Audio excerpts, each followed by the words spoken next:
Olá, queridos amigos da Novo Tempo, sejam todos bem-vindos a mais um Bíblia Fácil, o seu programa semanal de estudo da Bíblia. Nós estamos aqui nos estúdios da Novo Tempo, onde foi montado um santuário para compreender melhor esse assunto. Você sabia que o santuário era o pensamento ou o centro do pensamento dos escritores bíblicos? Isso mesmo. E nós começamos a aprender já semana passada que o santuário é o caminho de Deus e Cristo viria para percorrer através do santuário. Hoje nós vamos dar sequência a esse tema. Semana passada estudamos o ministério de Cristo no pátio e hoje vamos avançar um pouquinho mais com esse tema. Agora, para você que está nos assistindo em casa, eu tenho um presente para você. É esse DVD, Santuário, o Caminho de Deus. Como é que você pede esse DVD para Novo Tempo? Você pode mandar agora uma mensagem para o nosso WhatsApp. O nosso número é 12 98100 1425. Se você está navegando na internet, você pode acessar o nosso site, novotempo.com/Bíblia Fácil. Ali você vai clicar na imagem desse DVD, fazer um breve cadastro e nós vamos mandar para a sua casa. Se você preferir, você pode ligar para cá em horário comercial. Nosso número 12 21 27 3121. Lembra? Horário comercial, tá bem? Isto é um presente da Novo Tempo para você, você não paga nada por isso. Talvez você não saiba, mas nós já enviamos mais de 30 mil DVDs como este aqui, para o Brasil inteiro. E não cobramos um centavo. Sabe por que não? Porque nós temos o apoio dos Anjos da Esperança. E obrigado você que é Anjo da Esperança e apoia o nosso ministério. Se você não é ainda, você pode se tornar um. Basta ligar para nós no 12 21 27 30 30, fazer o seu cadastro e continuar abençoando esse ministério. Está bem? Todos já estamos com as nossas Bíblias em mãos. Vamos caminhar um pouquinho mais pelo santuário? Esta é a proposta, Santuário, o Caminho de Deus. E nós estamos acompanhando passo a passo como Deus, como Cristo, caminhou por esse santuário. Agora, antes de começarmos o estudo de hoje, nós vamos mais uma vez ler a palavra. E antes de lermos a palavra, nós vamos orar, certo? Aqui a gente não começa o programa sem antes fazer uma oração. Vamos orar então? Nosso Pai querido, muito obrigado por estarmos reunidos mais uma vez para estudarmos a Tua palavra. Que o Teu bom e Santo Espírito nos ajude e que nós possamos entender a Tua mensagem para nós mais uma vez. Oramos em nome de Cristo. Amém. Hoje chegamos ao tema 7 e vamos falar sobre o ministério de Cristo no lugar santo. Esse é o tema de hoje. O ministério de Cristo no lugar santo. Aqui está, tema 7. E eu queria ler mais uma vez com vocês o texto que nós já lemos aqui, do Salmo 77, versículo 13. Aqui na tela está na Almeida Corrigida, Revista e Fiel.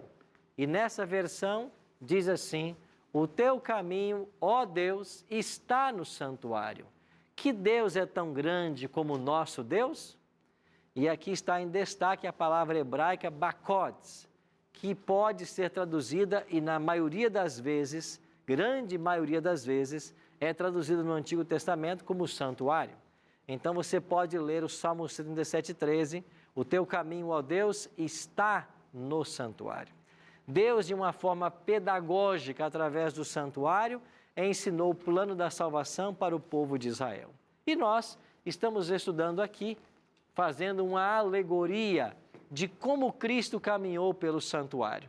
Nós explicamos para vocês, na última semana, que João 1,14 diz: o Verbo se fez carne e habitou entre nós. A palavra grega habitou, esquenossen. E essa palavra pode ser traduzida como tabernaculou, porque a sua raiz é a mesma da palavra tabernáculo. Então o Verbo se fez carne e armou a sua tenda, tabernaculou entre nós. Então, usando aqui uma alegoria, Jesus, quando veio à terra, ele se acampou entre nós. E em algum momento, ele ia começar a percorrer o caminho do santuário. Vimos semana passada que Jesus foi batizado aos 30 anos. Ou seja, ele deixa o acampamento e vem então para o santuário. E nós temos aqui o móvel, a pia com água, que também tipificava a purificação, aonde o sacerdote se banhava antes de começar a oficiar. E com 30 anos, Jesus foi até o Rio Jordão para ser batizado. Depois, 3 anos e meio depois do batismo, Cristo foi crucificado. E o altar de holocausto, que também estava no pátio, torna-se um símbolo do Calvário. Os animais eram mortos aqui no pátio, os seus corpos queimados no altar, o seu sangue derramado à base do altar. E foi no Calvário que Jesus derramou o seu sangue para nos salvar. Agora, o ministério de Cristo no pátio dá início a essa jornada. E no pátio, ele é a nossa oferta. Ele é o Cordeiro de Deus que tira o pecado do mundo. Porque é aqui no pátio que o Cordeiro morria. E foi no altar de holocaustos, que simbolizava o Calvário, que Jesus morreu. Agora, Jesus, na sua caminhada pelo santuário, iria deixar o pátio. E em algum momento, ele iria entrar pelo primeiro véu para o primeiro compartimento, que a Bíblia chama de santo. E quem é que entrava no santo? O sacerdote. Então, Jesus, uma vez que ele se ofereceu no Calvário como oferta, ele também começaria agora um ministério sacerdotal. E a pergunta que nós vamos responder hoje é: quando é que Jesus entra no primeiro compartimento e se torna sacerdote? Eu queria voltar à imagem que eu já disse para vocês, de que há uma relação entre o santuário terrestre e o santuário celestial. Esta relação é estrutural e funcional.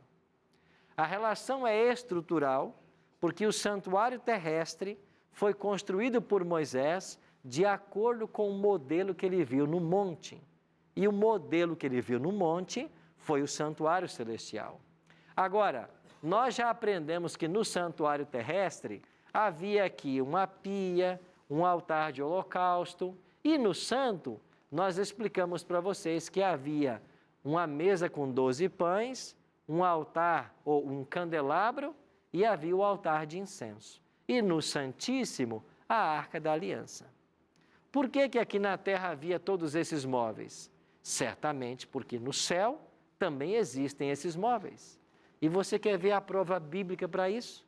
Vamos olhar para alguns versos rapidamente? Apocalipse capítulo 1, versos 12 e 13. João escreveu assim: voltei-me para ver quem falava comigo, e voltado, vi 7 candeeiros de ouro, e no meio dos candeeiros, um semelhante a filho de homem, com vestes talares e cingido à altura do peito, com uma cinta de ouro. João escreveu o Apocalipse por volta do ano 96, 97 da era cristã. Isso quer dizer que o templo já havia sido destruído há quase 30 anos, quando João escreve o Apocalipse. João teve uma visão do templo celestial. E eu já expliquei para vocês aqui que o Apocalipse pode ser dividido em 7 cenas, e cada uma das cenas começando no santuário celestial. A primeira divisão está aqui. João teve uma visão do santuário celestial, e o que ele viu lá? Cristo caminhando entre os candeeiros. E o candeeiro era aquilo que estava no compartimento santo. Ou seja, Jesus foi visto por João no primeiro compartimento do santuário por volta do ano 97.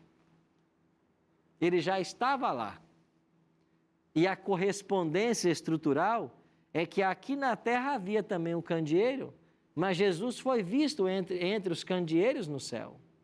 O Apocalipse diz mais, capítulo 8, versos 3 e 4.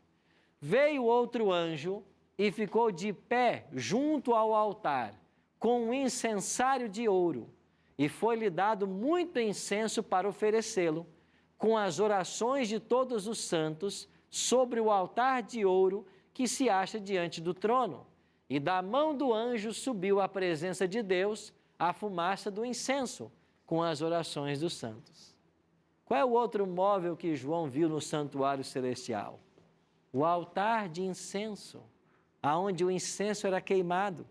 E ele diz que a fumaça que subia desse altar é um símbolo das orações dos santos. João viu mais. Olha o que diz o capítulo 11, 19. Abriu-se então o santuário de Deus que se acha no céu e foi visto o quê? A arca da aliança. O que mais João viu no céu? A arca da aliança, que estava no segundo compartimento, o Santíssimo.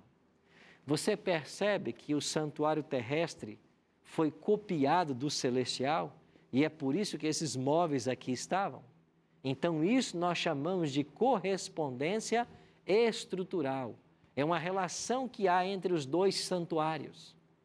Mas eu falei que há também uma correspondência funcional, ou seja, as mesmas funções que eram desempenhadas aqui na terra seriam também desempenhadas por Cristo no céu. É por isso que nós vamos estudar hoje, então, a questão dos dois compartimentos e dos ministérios sacerdotais e sumos sacerdotais. Antes, porém, Wilson. Mais uma contribuição e uma ajuda do pastor. O senhor mencionou que o João viu Jesus Cristo no santo lá, junto com os candelabros, aquelas coisas aí que... É só uma dúvida. Se ele viu ele em 97, né? Como o senhor mencionou que em 22 de outubro de 1844, Jesus Cristo foi para o celestial, se o João viu ele no ano 97. Essa é a minha dúvida. Sim. João viu Cristo no primeiro compartimento do santuário, aonde estava o candelabro, no ano 97. Agora, o que eu disse é que no dia 22 de outubro de 1844, Jesus passou para o Santíssimo. Então, ele esteve no Santo e foi para o Santíssimo em 1844. Certo? Mas nós vamos fazer essa caminhada juntos, para ficar bem claro na nossa mente todos os detalhes. Até aqui, nós estamos vendo a correspondência entre os santuários. Agora, olha o que diz Hebreus sobre o santuário. Com efeito, foi preparado o tabernáculo, cuja parte anterior, onde estavam o candeeiro, a mesa e a exposição dos pães, se chama lugar santo. Ok? Versículo 3 e 4. Por trás do segundo véu, qual é o primeiro véu? Esse aqui, o que dava a entrada para o santo. E o segundo véu dava a entrada para o Santíssimo. Por trás do segundo véu se encontrava o tabernáculo que se chama o Santo dos Santos, ao qual pertencia um altar de ouro para o incenso e a arca da aliança totalmente coberta de ouro, na qual estava uma urna de ouro contendo o maná, o bordão de Arão que floresceu e as tábuas da aliança. Ou seja, o santuário é descrito na Bíblia como sendo dois compartimentos. O primeiro chamava Santo e o segundo, Santíssimo. Vamos relembrar outros detalhes aqui. No ritual diário, no serviço diário, o que é que acontecia? Primeiro, o sacerdote oferecia 2 cordeiros sobre o altar. Esses 2 cordeiros tinham uma hora para morrer. O primeiro morria às 9 da manhã e o segundo morria às 3 da tarde. Todos os dias. Isso na Bíblia é chamado de tamid, em hebraico. O que é tamid? Sacrifício contínuo, diário. Tamid. Todo dia, os 2 cordeiros morriam. Sim, amiga? Sobre os utensílios que estavam dentro da arca, são 3. Aham. Todos os dias fazem referência a partir da saída do pessoal do Egito. Anterior ao pessoal de Israel, ao povo de Israel, não tinha nada, nenhum símbolo que fosse bom para ser lembrado, para ser guardado nesse santuário terrestre ou celestial? Não. Quando o santuário é construído, todos os móveis foram construídos ao mesmo tempo, inclusive a Arca da Aliança. E a lei que Deus escreveu com o seu próprio dedo lá no Sinai foi parar dentro da arca. Então não havia lei escrita, não havia uma arca, não havia nada. Tudo foi construído ao pé do Sinai. E a partir da construção é que eles começaram a sua jornada pelo deserto. É assim, igual, tiveram várias histórias, a história de Jacó, de Josué, várias histórias anteriores a isso, com o sacrifício de Isaac e Abraão, eu me refiro a isso. Essas ações que aconteceram antes do pessoal de Israel, isso aí não conta para ser colocado assim como se fosse uma lembrança, porque toda vez que vê esses objetos dentro da arca, a gente tem a lembrança sempre a partir da saída do Egito em diante. Uhum. É como se a história estivesse sendo comentada dali, é como se estivesse dando mais importância dali em diante. Entendeu? É mais ou menos assim que eu A queria história entender. dos patriarcas, ela é importante e lá também havia símbolos. Lá havia o altar. E lembra que Abraão era conhecido por erigir altares por onde ele passava? Então, os patriarcas tinham o hábito de erigir altares e sacrificar neles. Então, o sacerdote, ele tinha alguns ofícios. Primeiro, todo dia matar 2 cordeiros. 9 da manhã, 3 da tarde. O que mais ele fazia? É ele que era responsável por manter as lâmpadas acesas lá no santo. Eram 7 lâmpadas, um candeeiro com 7 lâmpadas. E elas eram alimentadas à base de azeite. Era a função do sacerdote não deixar que essas lâmpadas se apagassem. Era a função dele. O que mais fazia o sacerdote? A oferta de incenso.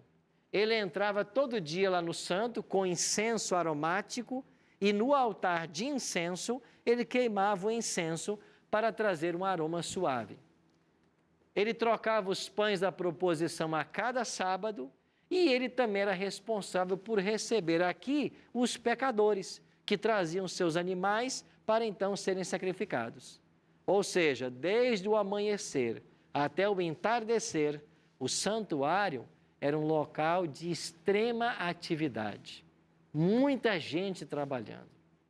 Então, no trabalho sacerdotal, você tinha expiação por meio do sangue, intercessão por causa da fumaça do altar de incenso, vida física e espiritual através dos pães da proposição, os 12 pães, e luz por meio das lâmpadas do candelabro.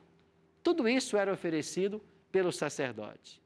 E Cristo viria para oferecer para mim e para você as mesmas coisas. Ele teria, então, que em algum momento se tornar sacerdote. A pergunta central do estudo de hoje é essa aqui. Quando Jesus iniciaria seu ministério sacerdotal? Quando? A Bíblia explica tudo para nós. O que nos falta é conhecer os textos e linká-los, casar o texto um com o outro, para compreender esses temas. Vamos começar com João, capítulo 16, no versículo 7.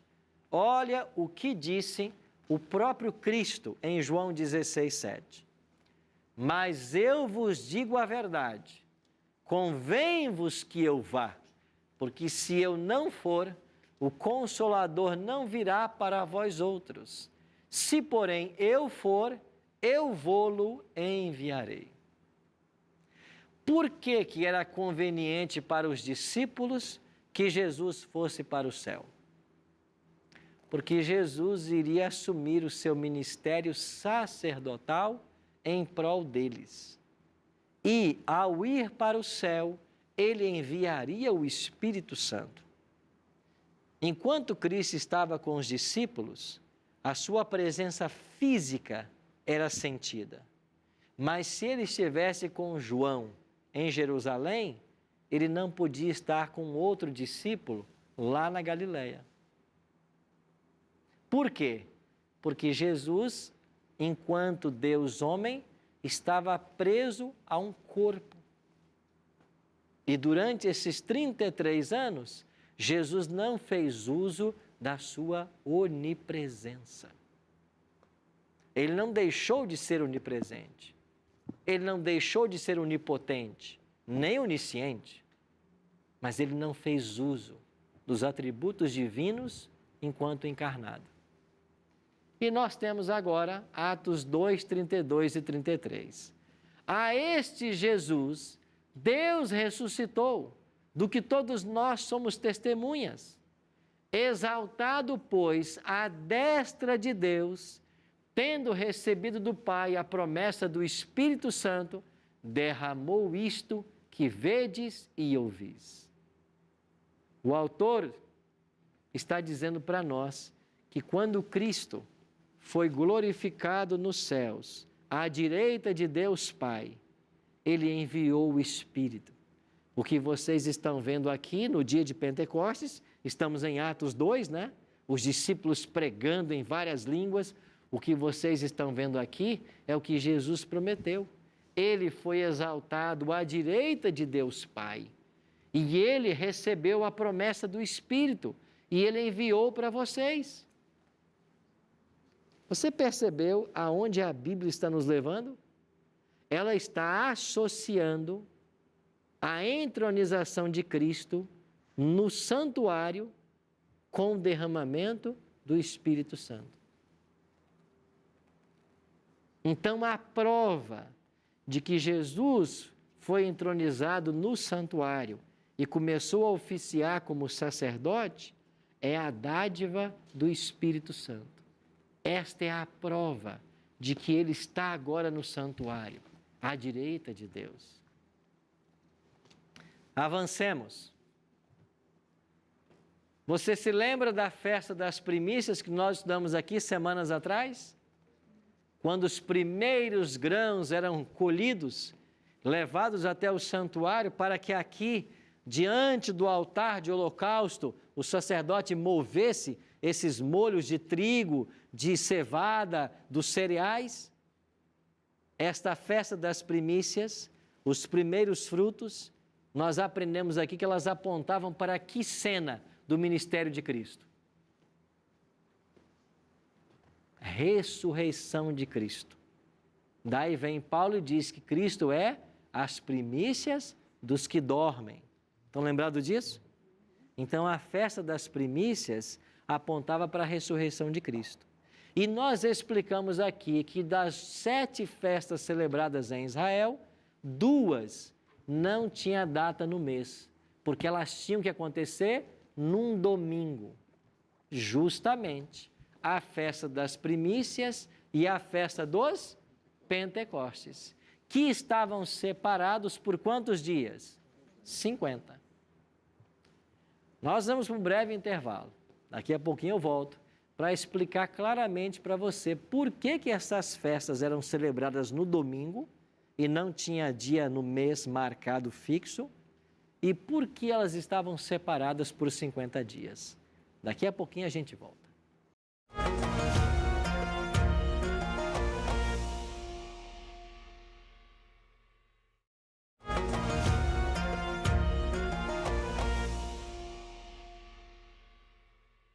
Estamos de volta com o programa Bíblia Fácil, hoje aprendendo sobre o ministério de Cristo no Santo. Santo é o nome do primeiro compartimento que havia no santuário. E no Santo oficiava o sacerdote diariamente. Vimos aqui que há uma correspondência entre o santuário terrestre e o celestial. Os móveis que haviam no céu também foram reproduzidos aqui na terra. E os ofícios que aconteciam aqui na terra apontavam para o ministério que Jesus um dia também realizaria. E nós vimos aqui que vários textos da Bíblia conectam a entronização de Cristo no santuário com a descida do Espírito Santo. E isso estava tipificado pelas festas em Israel. E eu estava explicando que a festa das primícias apontava para a ressurreição de Cristo. E a festa das primícias só podia ser celebrada num domingo.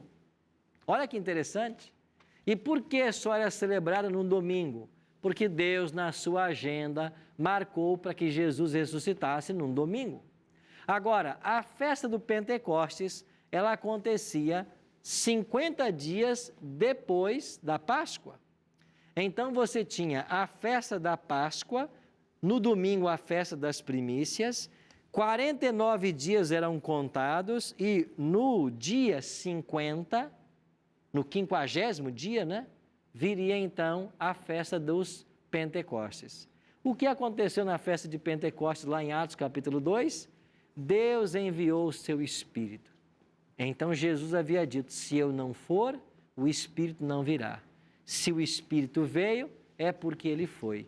Isto quer dizer que Jesus estava sendo entronizado no santuário como sacerdote no dia de Pentecostes. Isso responde a uma pergunta que eu fiz há poucos instantes atrás. Jesus no Calvário morreu como nossa oferta, mas ele tem uma caminhada pelo santuário.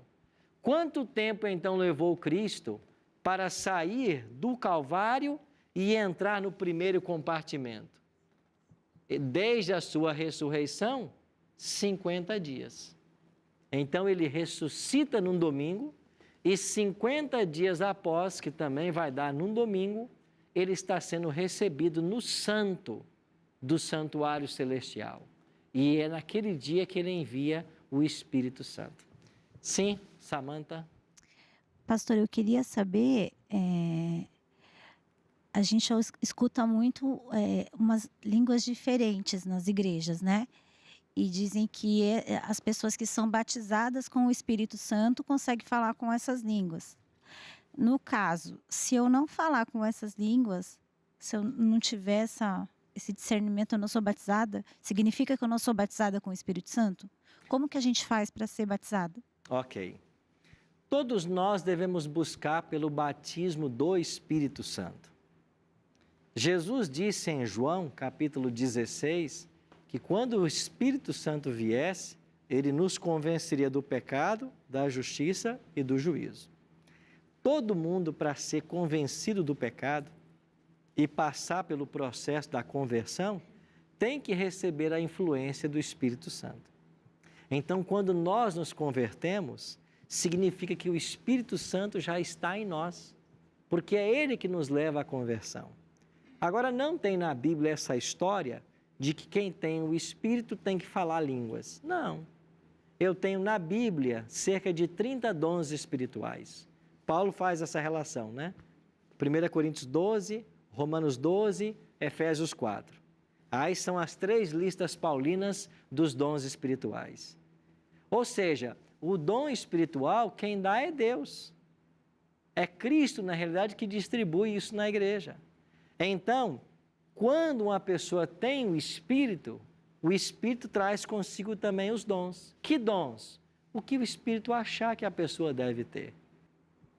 Então, veja, o dom de línguas existe e é real. Deus dá quando Ele acha necessário, quando houver necessidade. Agora, o dom de línguas, mais uma vez eu reforço, de acordo com Atos 2, é uma língua materna.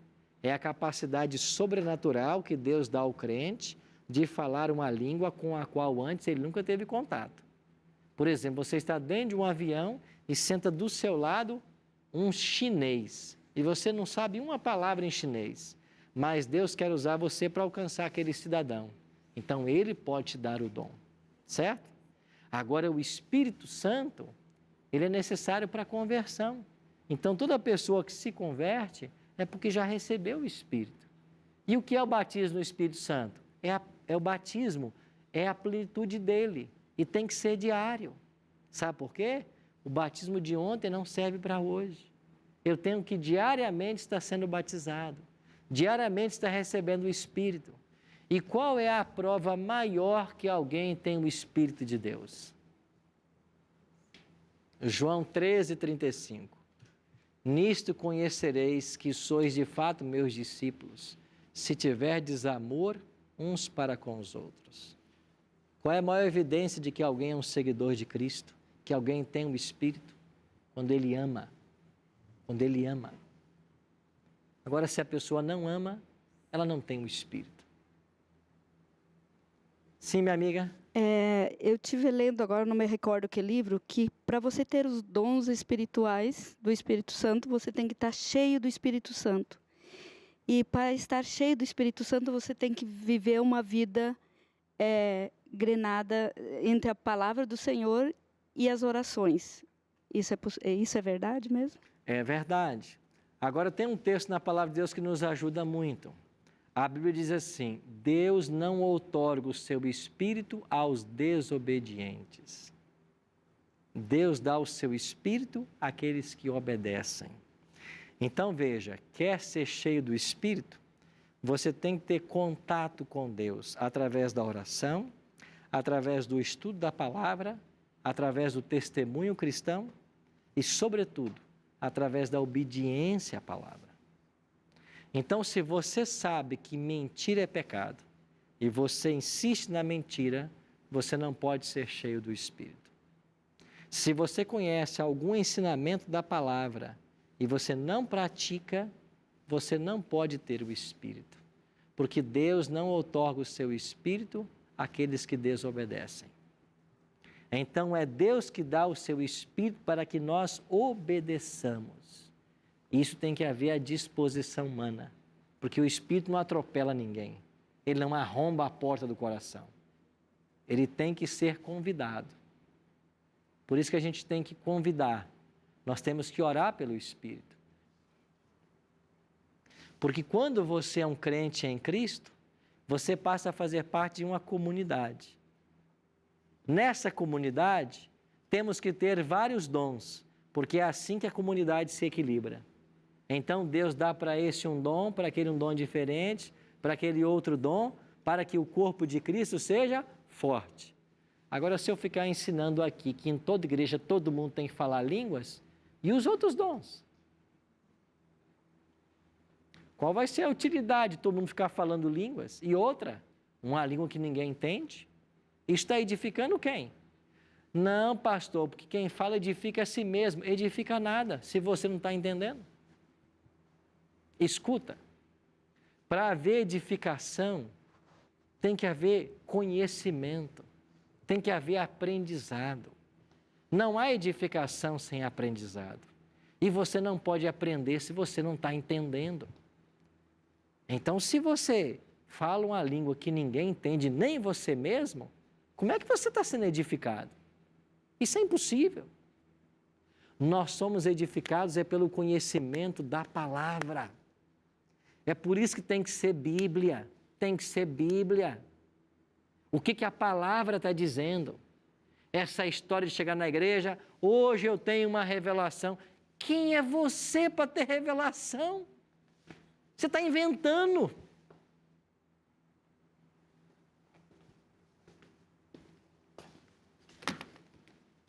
Isso é revelação. Isso é revelação. Se você chega na igreja e diz, olha, hoje eu tenho uma revelação para fazer a igreja, e você abre a Bíblia num texto, que você gastou horas com esse texto para entender, para ensinar a igreja e para aplicar a vida da igreja, aí você tem revelação. Agora o cidadão não gasta uma hora com esse livro, não estuda a Bíblia, não conhece Bíblia, e chega diante de centenas de pessoas, eu tenho uma revelação. Que revelação você tem? Você vai inventar coisas? Você vai ficar inventando coisas? Então, meus queridos, revelação é o que está aqui. Quer ter revelação? Então você gasta horas com esse livro. passa aí umas 4, 6, 8 horas com um texto da Bíblia, lendo, estudando, pedindo a luz do Espírito Santo. Entende o texto? Agora você leva isso para a igreja. Para quê? Para fortalecer a igreja, para edificar a igreja, para levantar os que estão caídos, para trazer perdão, para trazer libertação. Agora, trazer revelação na igreja para acusar irmão, isso é obra do diabo. Porque diz a palavra que ele que é o acusador dos irmãos. Ele é o acusador. Isso é obra do diabo. Pois você, meu querido, se você vive num ambiente assim, se liberta em nome de Cristo. Sai desse ambiente, que esse ambiente vai matar você. Matar de depressão, matar de medo, matar por austeridade, por falta de amor. Porque aonde está o Espírito, aí reina o amor. Aí é uma comunidade do bem, do amor, onde as pessoas se apoiam, se ajudam, crescem espiritualmente. E só pode haver crescimento espiritual se houver estudo desse livro. Ó. E se você também vai numa igreja que nunca lê esse livro, que nunca estuda, que não é a parte principal do culto estudar esse livro, você está perdendo o seu tempo. Perdendo o seu tempo. Você vai passar 50 anos aí dentro, não vai aprender nada.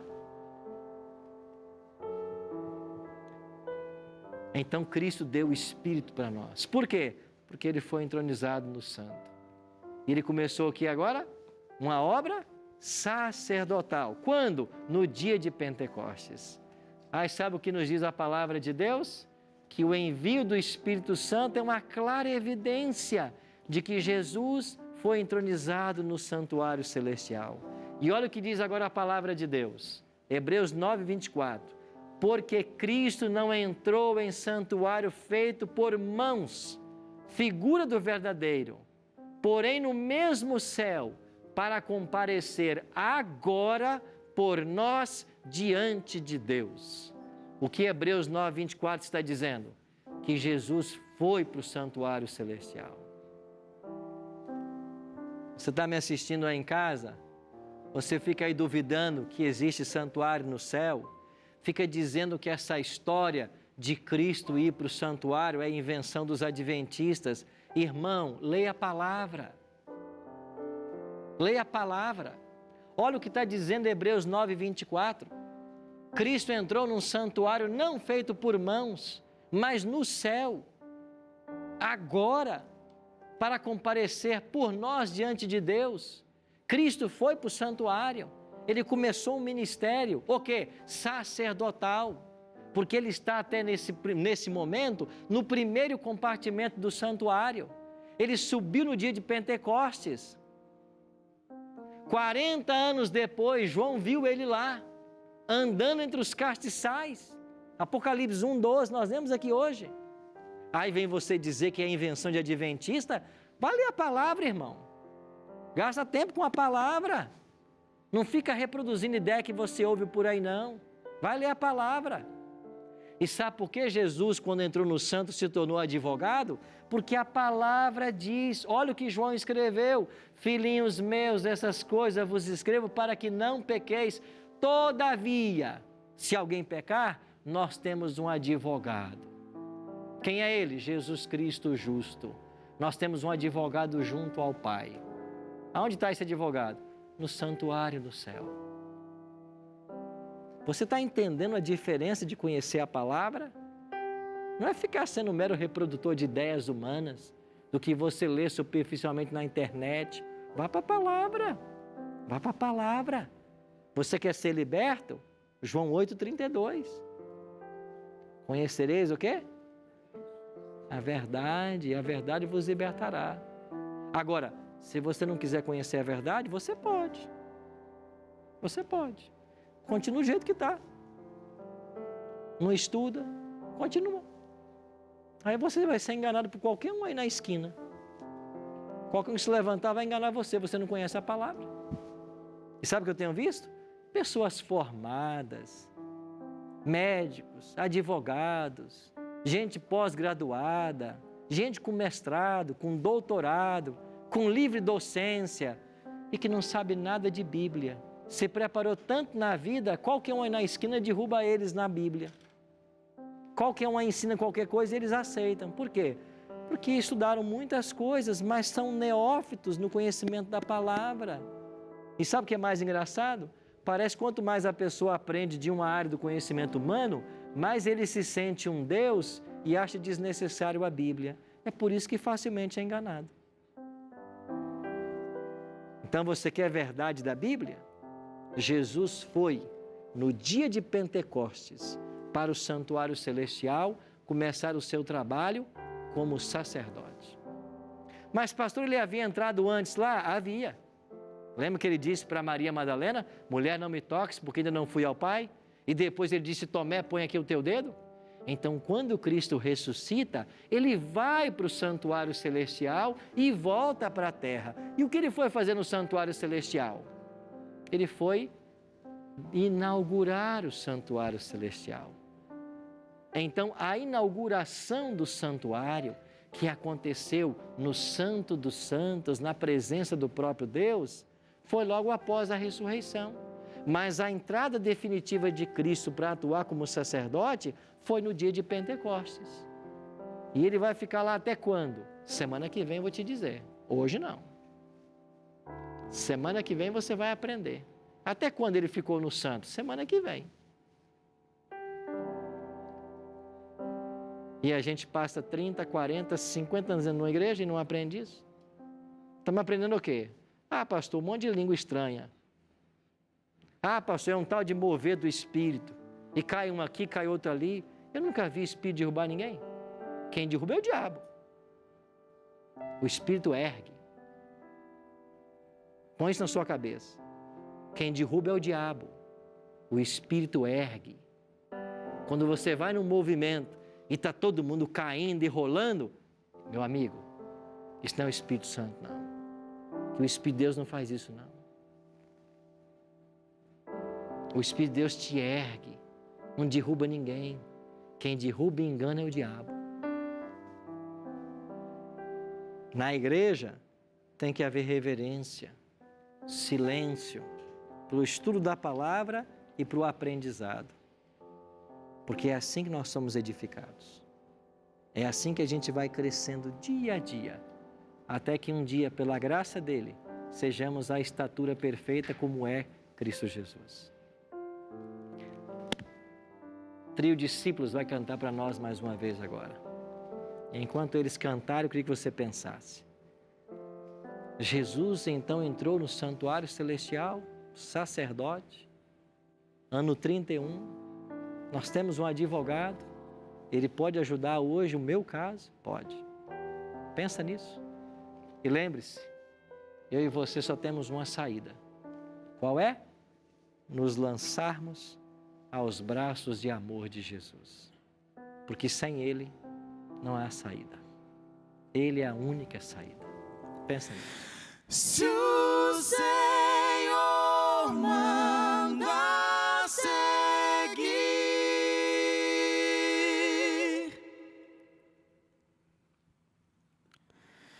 seja feito até o fim.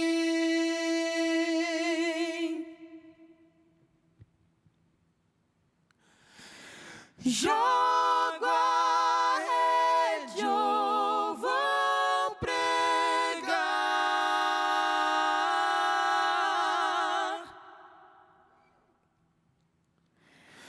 em terra firme.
graça é maior que eu, vida desmedida, ilimitada deu.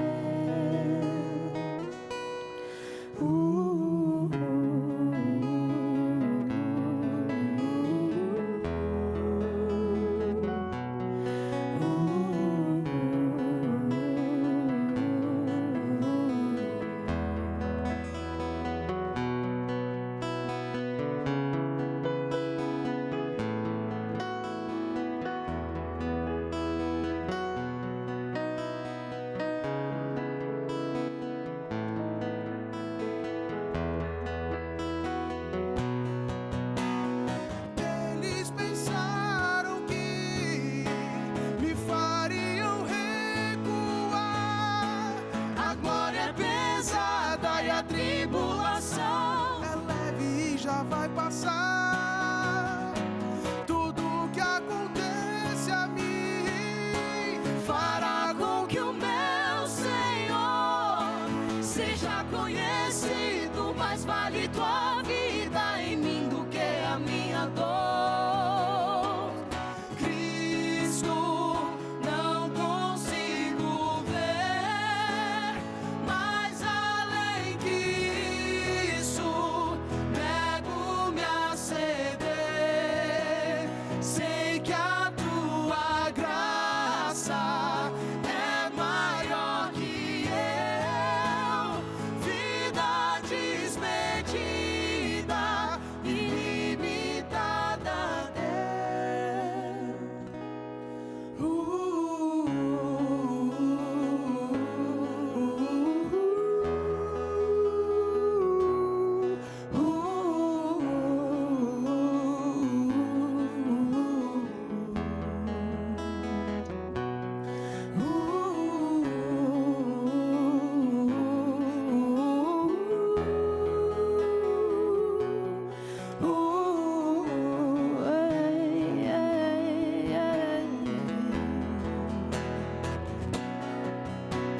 Somos abatidos, mas não destruídos. Ainda boa obra eu sei.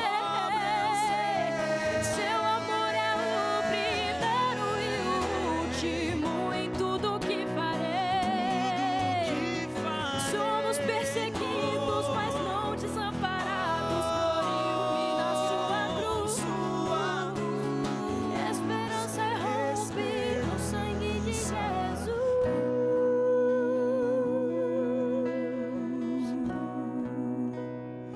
não consigo ver. Cristo, não consigo ver, não. Mais além que isso, nego-me a ceder. Eu sei que a tua graça é maior que eu, vida desmedida, ilimitada deu. Meu Senhor não dava pra alguém prever. O inocente morre por culpa do teu. Vida verdadeira, infinito amor. Ver a tua face é o maior favor.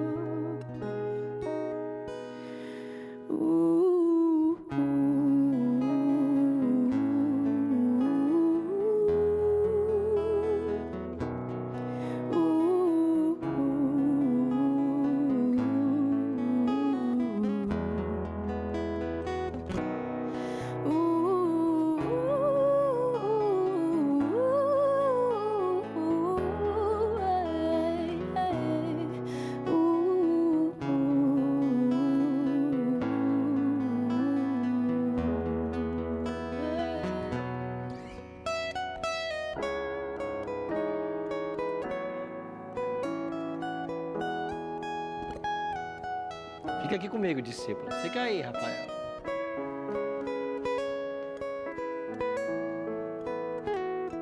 Sabe o que é a atuação do Espírito? Concessão de dons espirituais? É que você acabou de testemunhar.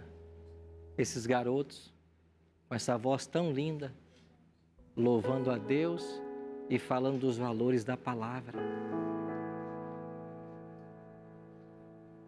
Você percebeu a letra que eles cantaram?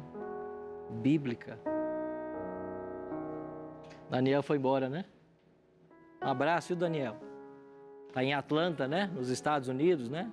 Um abraço, garoto. Rafael está aqui, se virando nos 30 agora. Mas vocês percebem que talento? Quantas vezes eu já chorei no meu carro ouvindo uma música deles? Essa, uma delas. Chorei sozinho, ouvindo essa música. Isso é dom do Espírito. E sabe por que Deus deu esse dom para eles? Para edificar. E quando a gente ouve, a gente é edificado. Porque a gente se sente mais perto do céu, mais perto de Cristo. Você está vendo como é que o Espírito age? E sabe por que a gente tem os dons do Espírito? Porque Jesus foi para o céu. Porque Paulo ensina que quando ele subiu às alturas, levou cativo o cativeiro e deu dons aos homens. Em Efésios 4, né? Ele deu dons, porque ele foi entronizado no santuário. Fazia parte do plano da salvação. E esses dons que vocês têm é para edificar, para ajudar pessoas a ir para o céu. A mim me deu o dom do ensino. Eu não pedi isso, ele quis dar. Para outros aqui, deu outros dons. Os dons são variados. Cada um tem os seus dons. Agora, os dons são para edificar as pessoas, para ajudar na salvação. Ficar enfatizando outras coisas, falando língua estranha. Isso é destonar com o ensino da Bíblia. Isso é se afastar do que está escrito, está revelado. Por isso, meu querido amigo, que o Espírito Santo toque no seu coração todos os dias. Que você tenha certeza de que nesse exato momento você tem um advogado lá nos céus. Porque Cristo entrou no santuário celestial, uma palavra de Deus ensinava. Se você ouvir por aí que essa história de santuário é invenção dos adventistas, não liga, acorda, vai ler a Bíblia. Leia a Bíblia. Olha quanto esse tema é tocado nas Escrituras. Olha o livro de Hebreus, um livro completo falando disso. E nós estamos aqui para isso, para crescermos juntos no conhecimento. E só o conhecimento da palavra pode trazer edificação, crescimento espiritual, vivência espiritual. Por isso eu queria orar por vocês agora, orar também por esse trio que tem nos abençoado tanto. E por você que está em casa, nos assistindo também, acompanhando Bíblia Fácil toda semana, crescendo espiritualmente. A música é uma realidade, são lutas, são dificuldades. A gente às vezes fica abatido, fica triste, mas a gente avança, não destruídos. E Deus sempre nos fortalece para avançarmos. Vamos orar? Pai querido, obrigado pelo trio discípulos, por esse lindo ministério que eles têm exercido. Que eles continuem sendo na vida de todos nós uma bênção como tem sido. Obrigado por esses 10 convidados que o Senhor trouxe aqui nessa temporada de estudos. Abençoe cada um deles. O Senhor conhece os nomes, as histórias, as trajetórias. O Senhor sabe os anseios, as lutas, as dúvidas. Abençoa cada um deles. E abençoe também os nossos queridos amigos, amigas, que ficaram até agora nos assistindo lá em casa, ou no escritório, ou em qualquer lugar, pela internet, no Brasil, fora do Brasil. Por favor, abrace essas pessoas. Que o teu Espírito seja sentido agora ali, do lado delas. Que elas possam sentir a presença do Senhor na vida delas. E que o Senhor produza em nosso coração as mudanças que nos são tão necessárias. Prepare a todos nós para a tua volta. É a nossa oração, em nome e por amor de Jesus. Amém. Obrigado por sua companhia. Semana que vem, você vai entender que em algum momento Jesus sairia do santo e iria para o Santíssimo. Deixaria de ser sacerdote para ser sumo sacerdote. Semana que vem eu espero você aqui no programa.